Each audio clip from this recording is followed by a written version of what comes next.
Olá, seja bem-vindo a mais uma aula do curso de JavaScript do canal TechFran e hoje nós vamos falar sobre tipos de variáveis. Lembrando que se você ainda não assistiu às aulas anteriores, basta procurar aqui no canal e é só seguir a sequência. Vamos à nossa aula.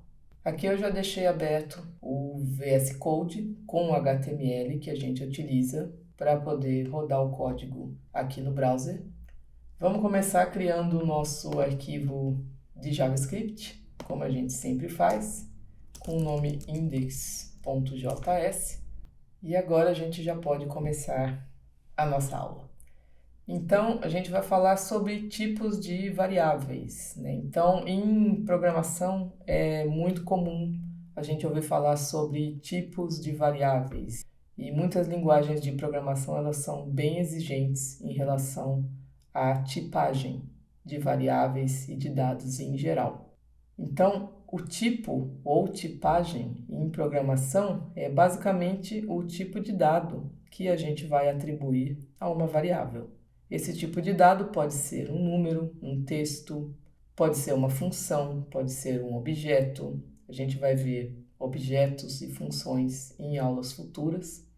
E no JavaScript, a gente não precisa declarar o tipo da variável, como é necessário fazer em outras linguagens de programação, como C, como Java. Mas no JavaScript, ele mesmo já identifica automaticamente qual é o tipo de variável que a gente declara. E isso é o que a gente chama de tipagem dinâmica.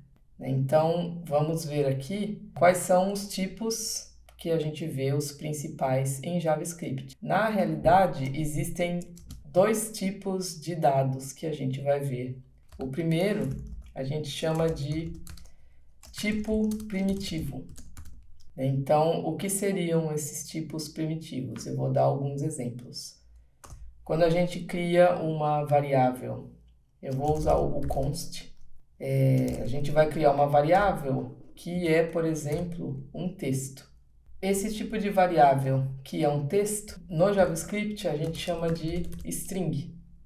Então, o que é texto? Geralmente, qualquer dado que a gente coloca entre as aspas. O outro tipo de dado que a gente pode ver é um dado que é um número, por exemplo. Todos os dados numéricos em JavaScript são tipo number. Em JavaScript não existe a diferenciação entre número inteiro e número float, que a gente chama.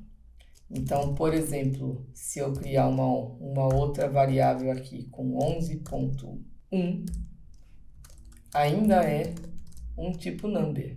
Em outras linguagens de programação, a gente tem outras nomenclaturas para quando é um número inteiro e quando não é um número inteiro. Então, a gente tem o string, a gente tem number, a gente tem um outro tipo que a gente chama de booleano. O que é um tipo booleano? É um tipo que vai retornar verdadeiro ou falso. Então, se eu quiser criar um tipo booleano, eu ponho true, que é verdadeiro, seria um boolean, ou eu posso criar um outro booleano como falso, também é um booleano. Então, são tipos de dados que a gente chama de primitivos e que a gente vai ver muito no nosso curso. Existe um tipo de dado que é o undefined, ou seja, indefinido, e outro tipo de dado que é o null, né, nulo. Existe um operador em JavaScript que ele é muito utilizado para retornar para a gente qual é o tipo de dado. Esse operador é o typeof. Então, para que ele serve? A gente usa ele como? A gente escreve typeof, põe a variável, e para que a gente veja esse resultado no nosso console, a gente joga aquele comando que a gente já conhece.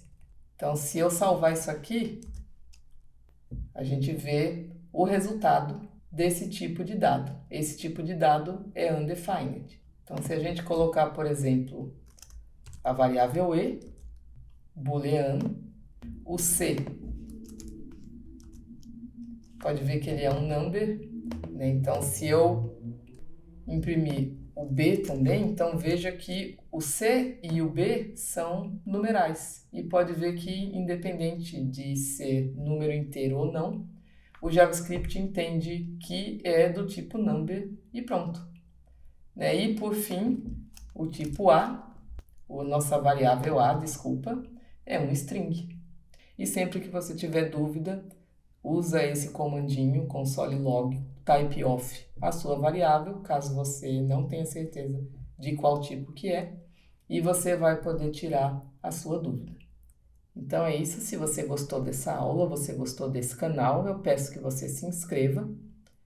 E se curtiu essa aula, é só dar o like. Qualquer dúvida, é só escrever nos comentários que a gente responde.